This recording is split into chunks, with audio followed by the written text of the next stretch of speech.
Alright, once again we're plagued by technical issues, but now we got it going again. So this will overlap a little bit. The original Marines that fought up Mount Suribachi raised a flag, but it was a tiny flag. And their commander down below decided, wow, that would be really inspiring if everybody across the whole island could see this flag.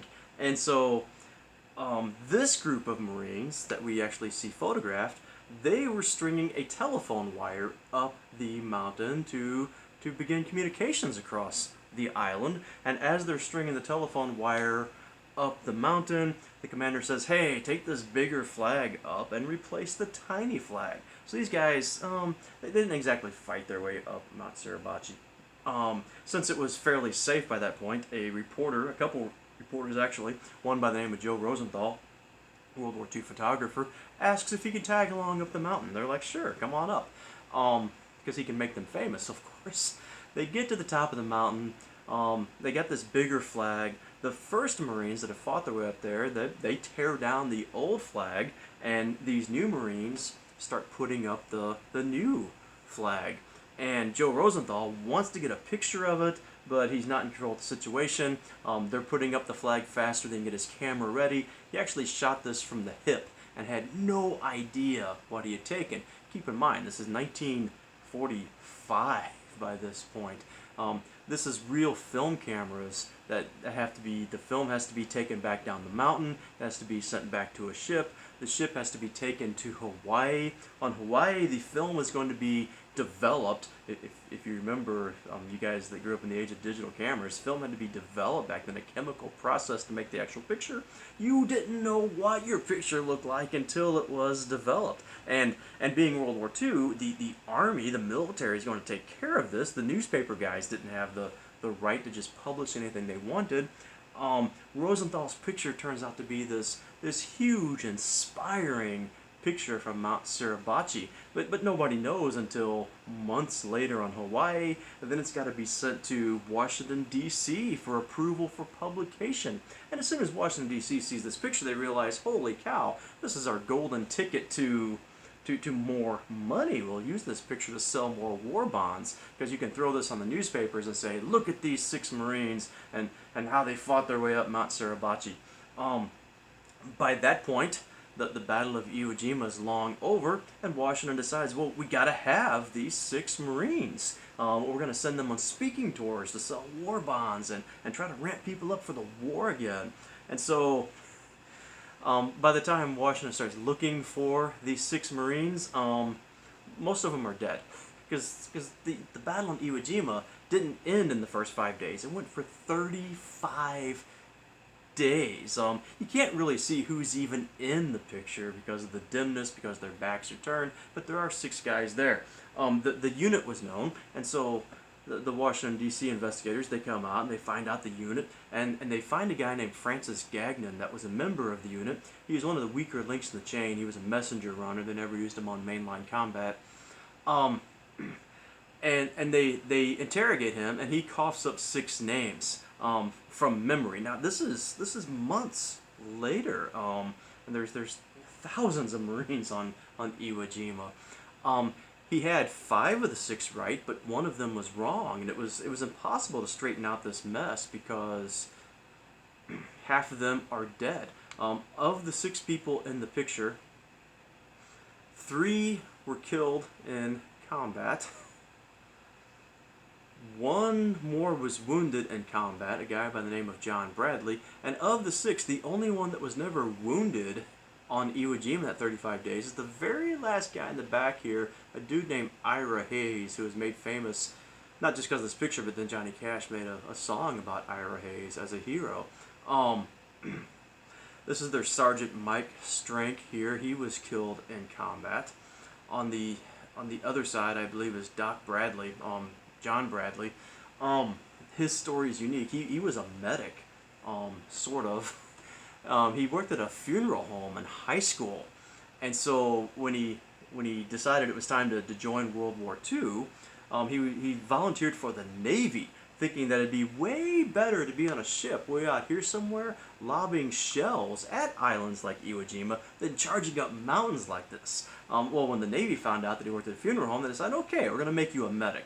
Really, the Navy calls them corpsmen. Medic is really an Army term. And so the Navy makes him a medic. He said, that's great, because he's used to handling bodies and stuff like that, and he becomes a medic.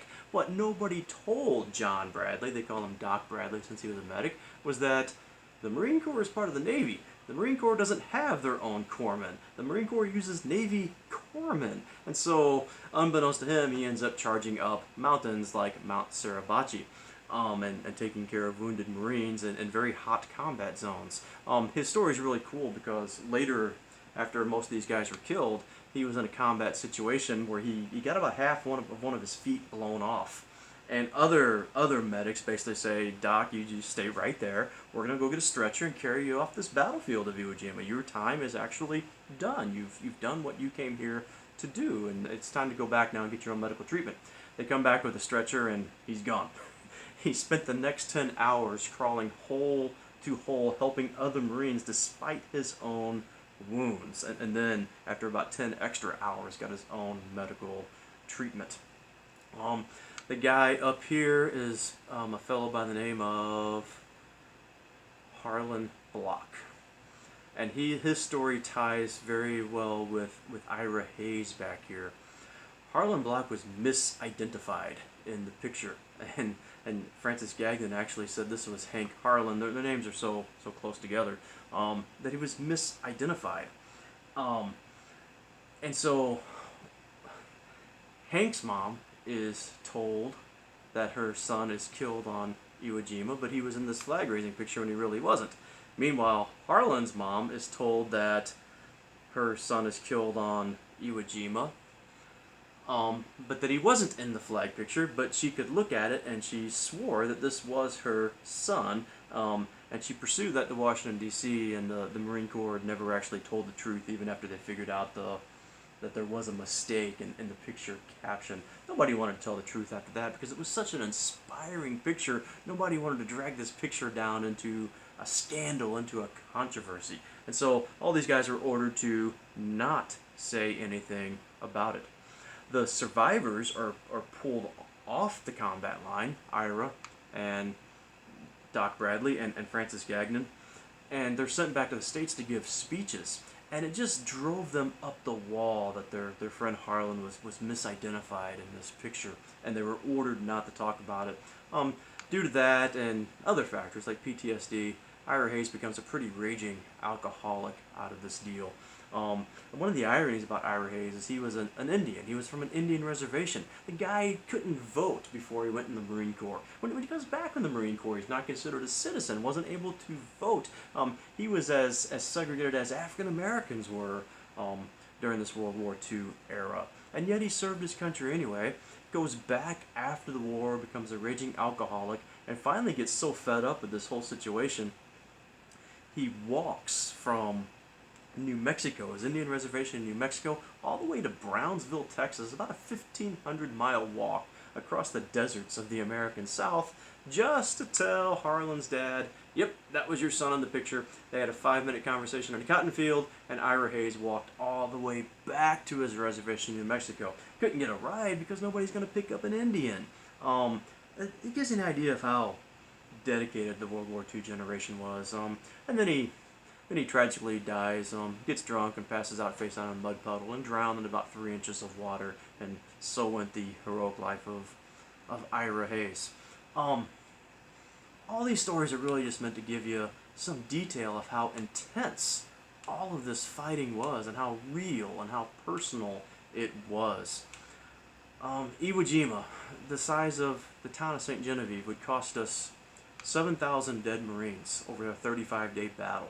35 days to take a town the size of St. Genevieve. 25,000 more Marines would be wounded, and 60,000 Japanese had to be killed. The Japanese were not surrendering by this point. They were doing the Banzai charges. They just yelled at our machine guns, came charging at us. Their hope was to kill 10 Americans along the way, but mostly we were just mowing them down with machine guns.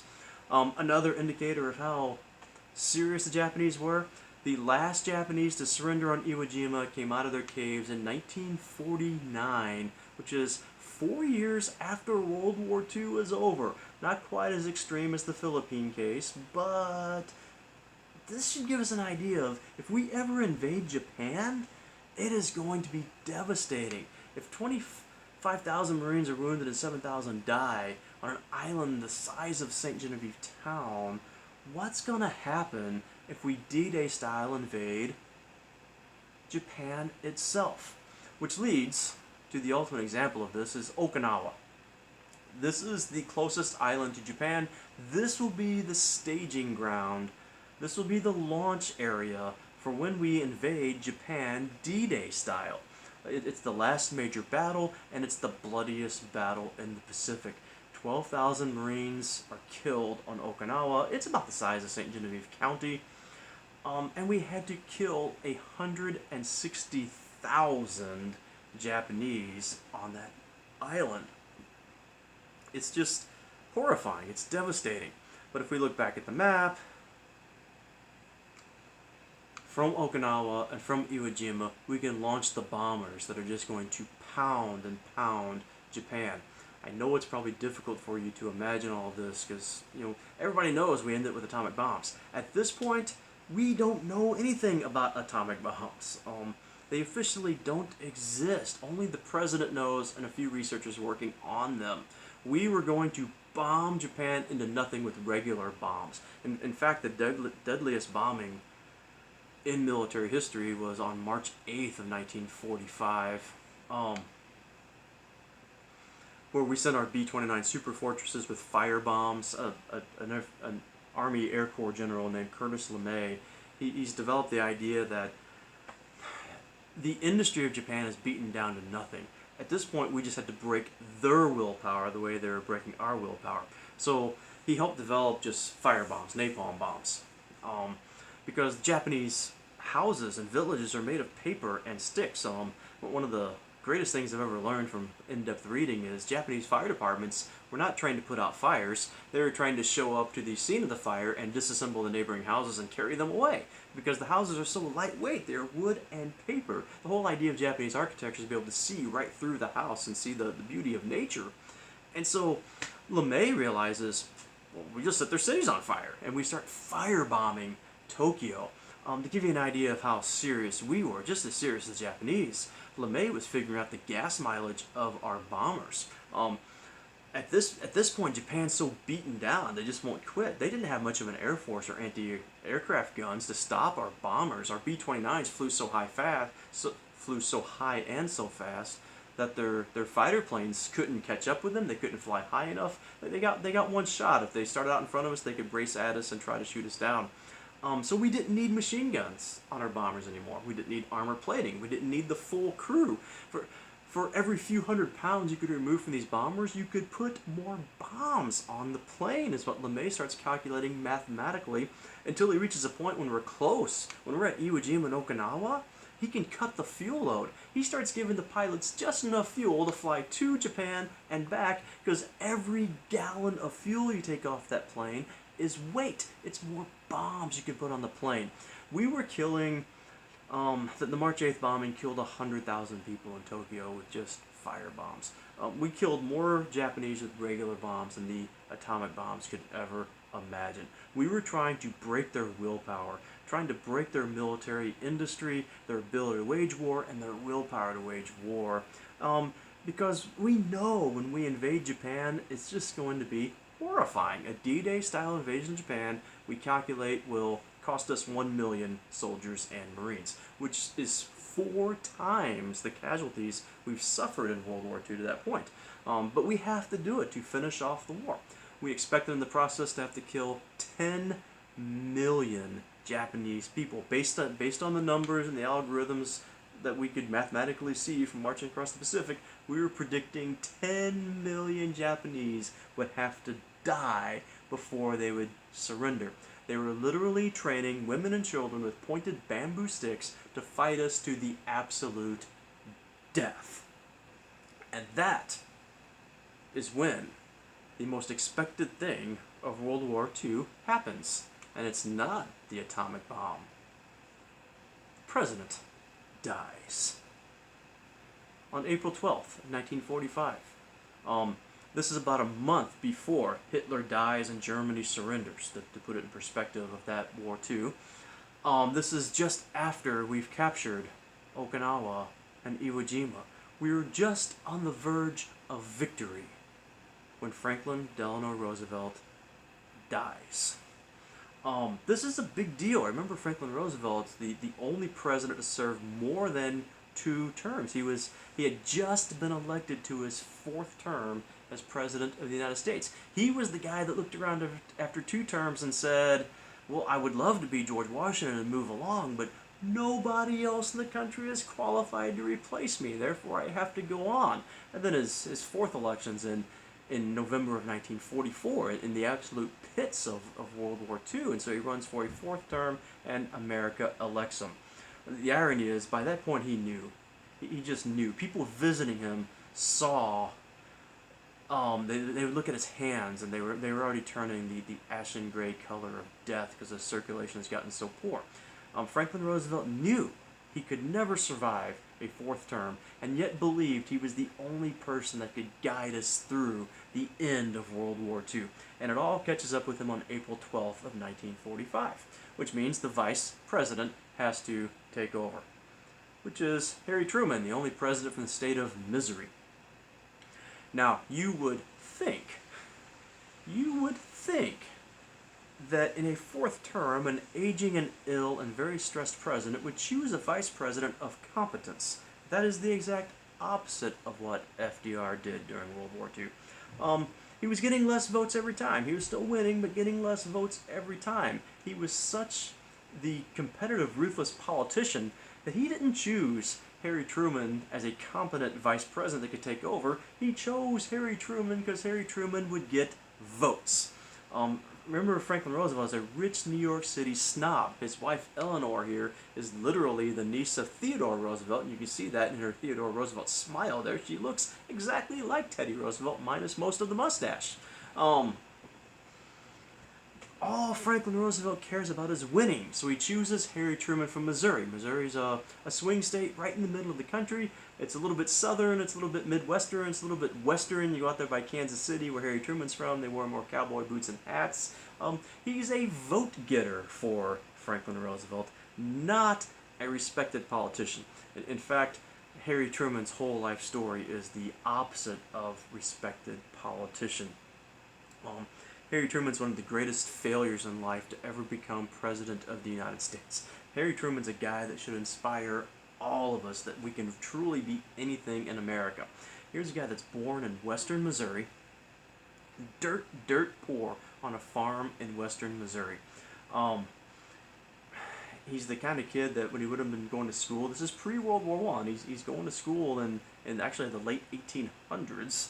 He's that kid showing up in bib overalls with no shoes into school. And he always had horrifying vision problems, and so he's wearing glasses when glasses weren't cool. Kids used to make fun of the other kids with glasses. And so you get this kid coming to school, not even every day because he's a country kid. He's working the farm a lot of times. No shoes, bib overalls, glasses, dirt poor, smaller than the other kids. Harry Truman was the definition of bullying victim in his early school days. Life goes on. Harry Truman falls in love in the 3rd grade. Now, being the least popular kid from the country with no shoes and no money, who is he doomed to fall in love with? Well, the absolute most popular girl in town in 3rd grade. The girl that's going to be every homecoming queen, every prom queen, win every award, be in all the school plays, and just do everything perfect in school. And Harry Truman falls absolutely head over heels in love with her. Of course, she wants nothing to do with Harry Truman, but it's a small school. They're stuck together in class for, through senior year, and he starts wiggling his way in and eventually ends up in the friend zone. And of course everybody knows what the friend zone means. He's doomed forever. But Harry Truman just won't quit. They graduate.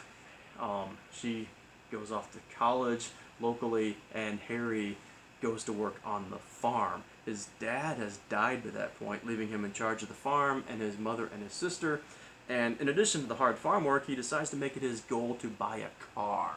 He wants to buy a car so he can impress Bess. And he achieves his goal. He buys a car, and you'll be weirded out for a second by how this is creepy by our standards. Once he has a car, as an excuse to see Bess, he would volunteer to drive her on dates.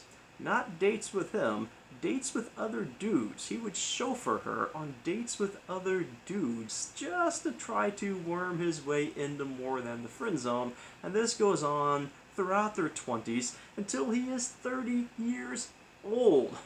When he is 30 years old, World War I breaks out.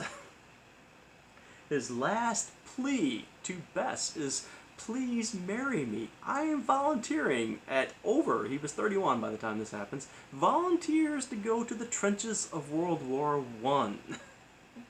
And begs her to marry him because he's probably going to die in the trenches the way World War I was going. Bess agrees to marry him at that point. They get married, he goes off to war.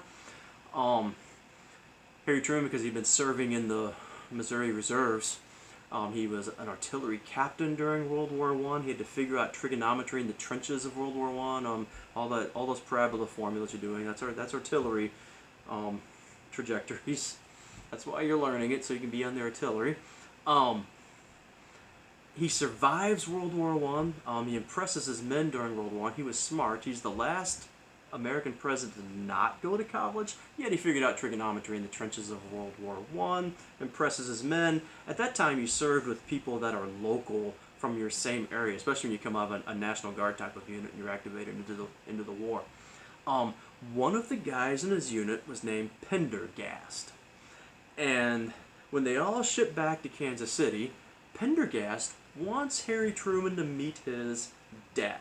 His dad was Boss Pendergast of Kansas City. If you've ever seen any movie or episode of The Dukes of Hazzard, Boss Pendergast is exactly Boss Hogg. He runs Kansas City. He's one of these political bosses that owns major companies like construction companies, pavement companies, garbage companies.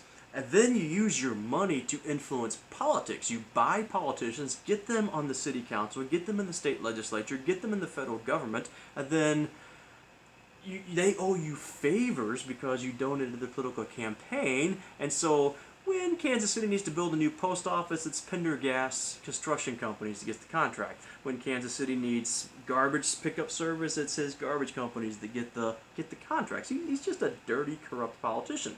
But the son, Pendergast, wants his dad to meet the captain that saved his life and kept him alive through World War I. And so Boss Pendergast tells Harry Truman, I really appreciate you helping my son through World War I. And anything you ever need, you ever need a job, anything in the world, you come to me and we'll take care of you, Harry S. Truman. And Harry Truman's reply was basically to shove that offer up his pie hole. He doesn't want any dirty, corrupt, filthy job from somebody as immoral as Boss Pendergast. And Harry Truman strikes off to make it in life after World War I with his wife and his newborn daughter.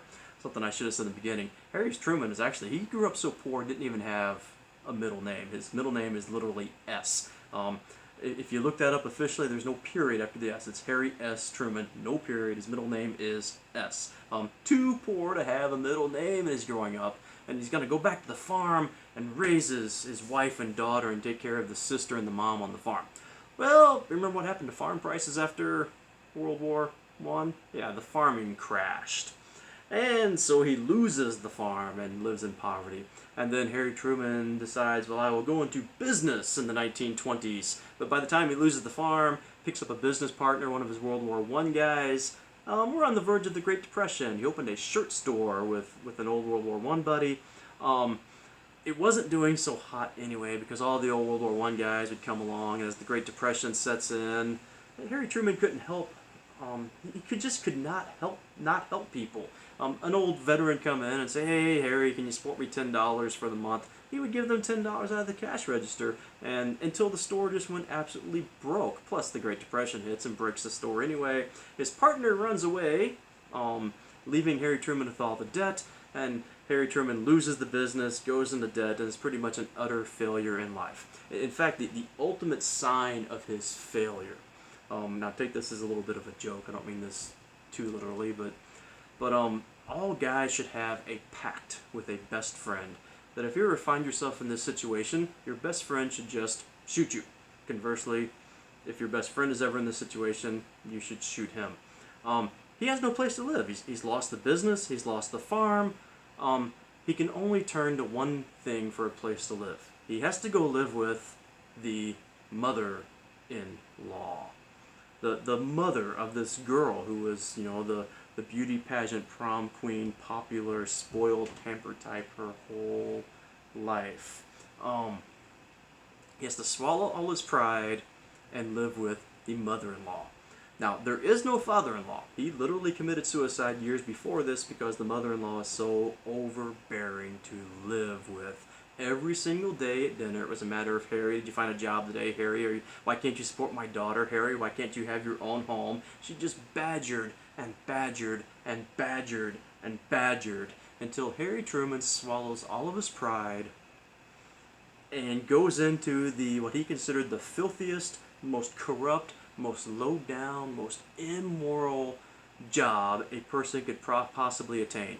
He goes back to Boss Pendergast and agrees to become a politician.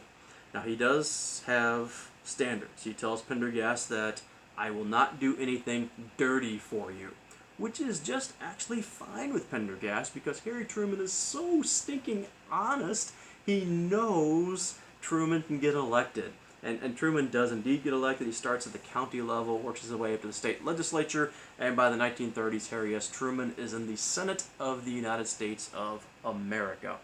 Hated by the other 95 Senate, but he's in the Senate by World War II. Hated because Harry Truman always told the honest truth. If he thought you were stupid, he didn't gloss over it, he just called you stupid. Honesty in Washington, D.C. is not a very popular thing.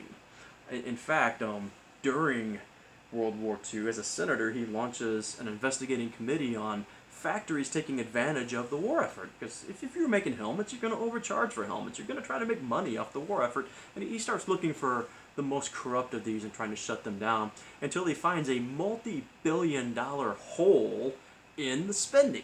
Billions of dollars are just disappearing. And he investigates and investigates and investigates until Franklin Roosevelt, the president, actually calls him in and says, Harry, you don't want to know where that money is going. And I'm going to let you guys draw your own Scooby-Doo conclusions on where those billions of dollars are secretly being spent by Franklin D. Roosevelt during World War II. Harry becomes so hated that the other senators agree that he would be an awesome vice president in 1944. That's the classic way of getting rid of a senator you don't like. It's what they did to Teddy Roosevelt. Boot him up to the vice presidency, and the old joke during Teddy's time was a mother had two sons. One went to sea to become a sailor, one became vice president. Neither one was ever heard of again. You should ponder that as Joe Biden seems to have locked up the Democratic nomination. Vice presidents don't become presidents. They don't win. Only a couple in history have ever successfully ran on their own to become president of the United States. And so Harry Truman is kicked upstairs and becomes vice president of the United States in January of 1945. Put this back into context. Harry Truman becomes vice president in January of 1945. FDR dies in April. He's only vice president for a couple months. He had lunch with FDR once. One time. Harry Truman has no idea what's going on with the war effort. He knew nothing more than what was in the newspapers. So what we're setting you up for here is, this is a famous photograph. Like stereotypically, anytime you're at a funeral, this is Harry Truman at the funeral of Franklin D. Roosevelt, and he's talking to the widow, Eleanor Roosevelt. The thing people say at funerals, the stereotypical thing is, well, if I can do anything for you. And Mrs. Roosevelt literally is turning back to him and saying, oh no, Mr. President, is there anything we can do for you? The weight of the world is on this guy's shoulders. We're just on the verge of winning World War II, and the only person that can mess it up now is Harry S. Truman. The guy's been a failure his whole life. And so, bam, here he is in the middle of World War II. Um, and as soon as he gets to the big desk in the Oval Office, they lay two options in front of him. One is the orders to launch an invasion of Japan. The experts tell him that if we invade Japan, we will lose 1 million more Americans and have to kill 10 million more Japanese, and the war could go on for another year or two or more, depending on how long the Japanese string this out. Or we've been working on this secret experiment thing called the Manhattan Project, where we believe we've invented a bomb which splits the atom, which releases a chain reaction of splitting other atoms, and it could create a bomb that destroys whole cities at a time. We don't really know. We haven't tested it. Once you start the chain reaction, it might get in the atmosphere and destroy the whole planet. We don't really know. That they, in fact, tested one by June of 1945, after he was president for a couple months, and it made a pretty big boom out here in the deserts of Nevada out here. And the atomic bomb has proven to work. And so that puts the decision on Harry Truman's shoulders. Doom 1 million Americans to their death invading Japan. Doom 10 million more Japanese to their deaths. Or try a new experimental weapon that is going to kill tens of thousands of people with one bomb, but bigger consequence. Change the entire future of the world. The world is going to be a far more dangerous place if Harry Truman uses this bomb. Now, try to picture yourself. You're just the little man, suddenly become president, and you have to make this decision. Now, Harry Truman swore until the day he died he never lost a moment's sleep. He chose the path that would end the war as quickly as possible. He chose to use the atomic bomb. We warned Japan. We told them we had a bomb so big they'd be sorry if they don't surrender now. You know, it's one of those deals where you're not going to believe whoever tells you that. And so we dropped the first atomic bomb in the city of Hiroshima. This is some actual pictures, the mushroom cloud, the devastation. This is a lot of detail, but the example that always makes me think of how powerful atomic bombs are. If you understand the way a camera works at all, a camera is just a box, and you put a very delicate film inside. Film is so delicate that when you open a little window on the box and let light inside, it impresses the image of the light onto the film. Film has to be super, super delicate. Back in those old film camera days, if you didn't handle your film right, you ruined it instantly. If you took it out of the camera and exposed it to more light, it was just all ruined. Where I'm going with this is a metaphor. The atomic bomb is to concrete as regular light is to camera film, meaning the atomic bomb literally impressed the images, the shadows of human beings into concrete in Hiroshima. They're still there. Google this, YouTube it, the shadows of Hiroshima. The bomb was so bright it impressed people's shadows upon concrete. The bomb on Hiroshima killed about 60,000 people instantly. We had no idea of radiation at that time. I can show you pictures if you remind me of the discussion forum. My children's grandfather, who started off in New Guinea, I told you about, he ends up in Nagasaki later. We sent in soldiers to occupy Japan. If we'd have known that radiation was a problem, we wouldn't have sent our own guys in. But it is a problem. And in addition to the 60,000, hundreds of thousands of Japanese would die of the radiation sickness too, and the cancers and stuff like that. Untold effects after the war. And yet, after Hiroshima, Japan still refuses to surrender. And so we had to drop that second bomb on Nagasaki. The military leaders of Japan still did not want to surrender. For the first time in history, the Emperor of Japan, Hirohito himself, speaks to the regular people of Japan. Japanese emperors are so godlike, it's so revered, they never bothered speaking to the regular people. It's Hirohito who finally stands up and says, enough. I have spoken, this war is over, Japan is done. And the Emperor of Japan is so ridiculously powerful the Japanese instantly just stop. Douglas MacArthur, seen down here, flew into Tokyo with about 5 other officers. You could say he literally invaded Japan with 5 or 6 guys, and the 5 or 6 guys they were totally worried of, won't the Japanese just kill us when we show up? And MacArthur, who understood Asian culture, I've talked so much about how important culture is throughout the year, he understood Asian culture and that they're so obedient. When the emperor speaks, you don't have to worry about it. The emperor told them to stop fighting, they'll stop fighting. He goes to Japan with 5 or 6 guys and arranges for the official peace ceremony, which is what's going on here.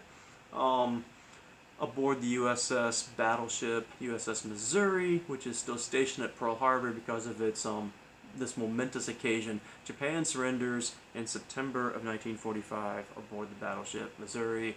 Game over. We won World War II. This has gotten ridiculously long, but I just wanted to finish it all out in one video, which will probably break into 2 parts since it dysfunctionally did that on its own during the taping. Alright. Out.